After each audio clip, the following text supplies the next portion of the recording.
Government LP സ്കൂളിലെ, നിങ്ങളൊന്നും പറയണ്ട, ഇത് മാത്രം, കൊഴുമൽ ഗവൺമെന്റ് LP സ്കൂളിലെ ലീഡറായി തെരഞ്ഞെടുക്കപ്പെട്ട 4ാം ക്ലാസ്സിലെ നിഹാൽ രാജ് എന്ന ഞാൻ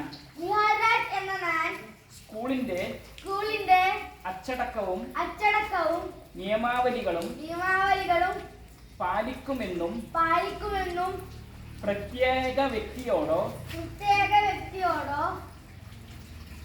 ആരോടെങ്കിലുമോ പ്രീതിയോ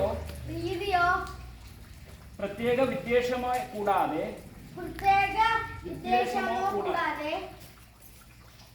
സ്കൂളിന്റെ ക്ഷേമത്തിനും പുരോഗതിക്കും വേണ്ടി പ്രവർത്തിക്കുമെന്ന്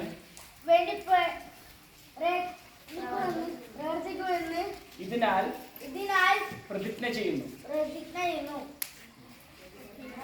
ഇനി അടുത്ത ആൾ സെക്കൻഡ്.